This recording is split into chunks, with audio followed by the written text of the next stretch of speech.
तो देखिए, यहाँ बात हो रही है प्रदेश के कानून व्यवस्था को ठीक करने की, बेहतर करने की, बवाल ना हो इसके लिए एहतियातन कदम उठाए जा रहे हैं। तो वही दूसरी ओर जिस तरीके से इसको हिंदू मुस्लिम में बांटने का प्रयास किया जा रहा है, जिसपे इस पर सियासत की जा रही है, वो भी देख रहे होंगे आप। लेकिन इस बयान को लेकर के, मुख्यमंत्री के इस बयान को लेकर के, इसके बाद जो सपा सांसद ने बयान दिया है उसको लेकर के, जो मुस्लिम धर्मगुरु है चाहे वो हिंदू धर्मगुरु, सबके बयान सामने आ रहे हैं, प्रतिक्रिया निकल के सामने आ रही है। क्या कुछ कह रहे हैं वो भी सुन लीजिए।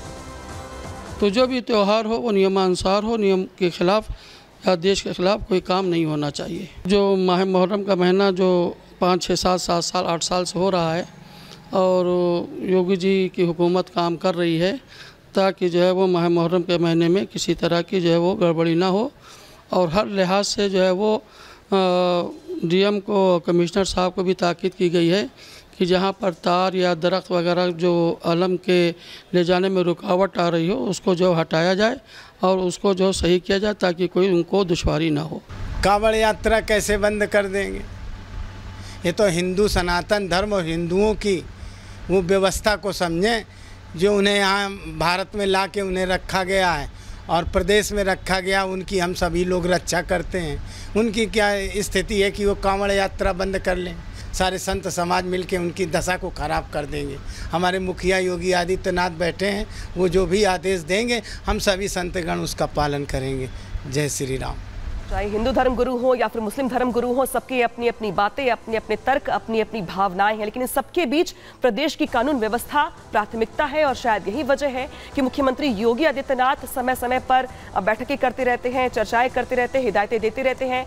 लेकिन कांवड़ यात्रा हो या फिर मुहर्रम, इसको लेकर के जिस तरीके से मुख्यमंत्री की ओर से हिदायत दी गई, चेतावनी दी गई या यूं कहें तो सुझाव दिया गया, उसको लेकर वार पलटवार का दौर चल रहा है और जमकर राजनीति भी हो रही है। रिपोर्ट देखिए।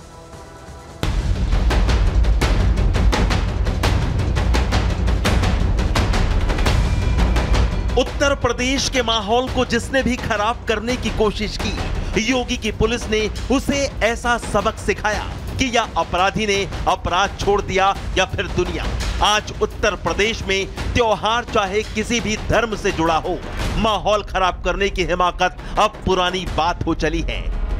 हर साल की तरह इस साल भी सावन में होने वाली कांवड़ यात्रा और मुहर्रम को लेकर यूपी के मुख्यमंत्री योगी आदित्यनाथ ने अधिकारियों के साथ समीक्षा बैठक कर अधिकारियों को दिशा निर्देश दिए। इसी के साथ सीएम योगी ने त्योहार की आड़ में माहौल खराब करने की कोशिश करने वाले शरारती तत्वों को चेतावनी देते हुए कहा कि नियमों के तहत त्योहार मनाओ, नहीं तो घर बैठ जाओ। सीएम योगी ने कहा कि आज यूपी में कानून का शासन है और जो भी कानून व्यवस्था को खराब करने की कोशिश करेगा उससे सख्ती से निपटा जाएगा। ताजिया के नाम पर घर तोड़े जाते थे,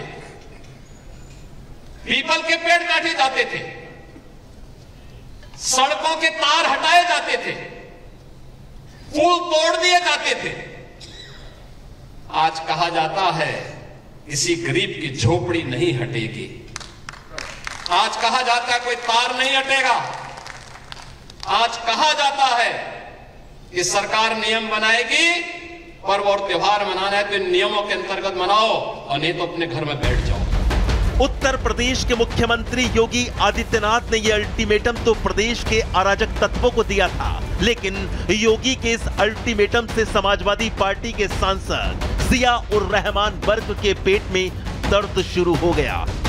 सपा सांसद जिया उर रहमान वर्ग ने कड़ी आपत्ति जताते हुए कहा कि मुसलमानों के त्योहार में जानबूझकर अड़चन डाली जा रही है। ताजिएदारों से जबरन छोटे ताजिए निकालने का स्टेटमेंट लिखवाया गया है। इन बातों से बीजेपी उत्तर प्रदेश में 62 से 33 सीट पर आ गई। जबरदस्ती साइन किए गए हैं, मैं इसकी मुखालफत में हूँ और मैं उन अधिकारियों के खिलाफ भी पार्लियामेंट के अंदर आवाज उठाऊंगा। मैंने मुख्यमंत्री जी और प्रमुख सचिव गृह और डीजीपी को तीनों को चिट्ठी मैंने इसलिए भेजी है कि हमारी जिस परंपरा के तहत ताजिए निकलते थे उसी परंपरा के तहत ताजिए निकलने चाहिए। आपने मैसेज जारी करा है, आपने हमारे समाज के लोगों का सम्मान को ठेस पहुंचाने का काम किया है। इतना ही नहीं, कानून व्यवस्था को लेकर सीएम योगी की ये चेतावनी वर्क को इतनी नागवार गुजरी कि वर्क ने एक समुदाय के लोगों को सपा सरकार की याद दिला दी उन्होंने दावा किया कि आने वाले दिनों में यूपी में सपा की सरकार बनेगी, फिर मुसलमानों को कोई परेशान नहीं करेगा, उनकी सरकार में सभी धर्मों का सम्मान होगा, सपा सांसद ने कहा। हम ये कहते हैं कि आप सबको बराबर के उससे देखिए। मेरी मुहर्रम कमेटी के लोगों से भी हुई थी, मुहर्रम कमेटी के लोग भी यही चाहते हैं कि उनका जिस परंपरा के तहत मुहर्रम निकलते आए हैं अब तक 100-150 साल से, उसी परंपरा के तहत मुहर्रम निकलने चाहिए। संभल से सपा सांसद जियाउर रहमान बर्क ने मुख्यमंत्री योगी आदित्यनाथ, मुख्य सचिव और डीजीपी को पत्र लिखा है और कहा कि सरकार अपने इस आदेश पर पुनः विचार करे। हालांकि पेड़ और तार के आदेश को उन्होंने संसद में उठाने का ऐलान भी किया। माननीय मुख्यमंत्री योगी जी से कहूंगा कि इस पर विचार करें और अपने आदेश को बदल करके हमारे जो त्योहार जिस तरह से परंपरा के तहत निकलता है, उसी परंपरा के तहत हमारे मुहर्रम का जुलूस निकलना चाहिए। अगर नहीं निकालेंगे तो मैं इस बात को पार्लियामेंट के अंदर मैं मजबूती के साथ में उठाऊंगा। ये मेरा हक है, मेरा राइट है। लेकिन यहाँ सवाल ये है कि आखिर बर्क की इस नाराजगी की वजह क्या है, क्योंकि ऐसा पहली बार नहीं जब सीएम योगी ने कानून व्यवस्था को लेकर तीखे तेवर दिखाए हों। 2017 में योगी आदित्यनाथ के कमान संभालने के बाद से ही योगी की पुलिस अपराध और अपराधियों पर कहर बनकर टूट रही है। तो आखिर सपा सांसद क्या बवालियों पर लगाम लगाने से नाराज हैं?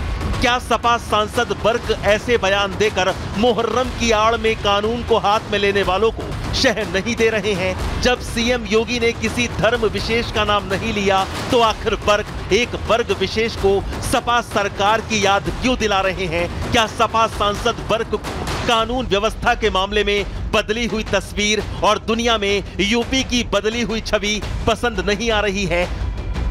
खैर, सपा सांसद जियाउर रहमान बर्क धार्मिक त्योहारों की आड़ में भले ही अपनी सियासत चमकाने की कोशिश कर रहे हों, लेकिन यूपी की कानून व्यवस्था को लेकर बाबा की जीरो टॉलरेंस की नीति से अब अपराधी और अराजक तत्व भी अच्छे से वाकिफ हैं।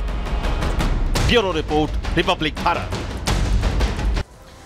तो बर्क साहब चाहे भले ही कितने भी नाराज हो जाए, लेकिन योगी की पुलिस को पता है कि जो ऐसे उपद्रवी होते हैं उससे निपटना कैसे है। लेकिन आपके मन में सवाल ये उठ रहा होगा कि आखिर ये नौबत क्यों आई, आखिर ये हालात क्यों पैदा हुए। तो दरअसल उत्तर प्रदेश देश का सबसे बड़ा सूबा है और सबसे ज्यादा जनसंख्या वाला प्रदेश है, और शायद यही वजह है कि यहाँ पर आपने कई बार पहले भी देखा होगा कि कुछ उपद्रवी ऐसे होते हैं जो त्योहारों की आड़ में उपद्रव करते हैं, दंगे करते हैं। लेकिन बीते कुछ सालों में तस्वीर बदली है। हालांकि अब भी कुछ जगह ऐसी है जहां पर जो उपद्रवी हैं ऐसी हरकतें करने से बाज नहीं आते हैं। सीधे लिए चलते हैं आपको उत्तर प्रदेश के अमेठी में, जहां पर कुछ ऐसे ही माहौल को खराब करने का प्रयास किया गया। अमेठी में जुलूस के दौरान भड़काऊ नारे लगे, माहौल को बिगाड़ने की कोशिश की गई। देखिए, कुछ शख्स दिखाई दे रहे हैं आपको, इनकी ओर से एक समुदाय विशेष पर नारेबाजी करने का यह आरोप लगाया गया कि कुछ एक समुदाय के लोग हैं जिन्होंने पुलिस के सामने नारेबाजी की। हालांकि पुलिस की कार्रवाई चल रही है अपनी तरफ से, लेकिन देखिए किस तरीके से कुछ लोग यहाँ पे माहौल को खराब करने का प्रयास कर रहे हैं। जो नारेबाजी का वीडियो है सोशल मीडिया पर भी वायरल हो गया है। पुलिस ने इस घटना का संज्ञान भी लिया है।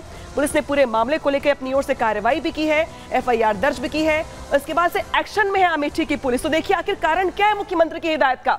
यही कारण है जिसके चलते मुख्यमंत्री बार बार ये हिदायत दे रहे हैं कि त्योहार मनाइए, लेकिन कायदे में रहिए और कायदे से नियमों के तहत रह के ही त्योहार मनाइए, किसी को परेशान मत करिए। और जिस तरीके के नारेबाजी यहाँ पर की जा रही है, इसके चलते एक दूसरे वर्ग के लोग भड़क सकते हैं, नाराज हो सकते हैं, माहौल खराब हो सकता है।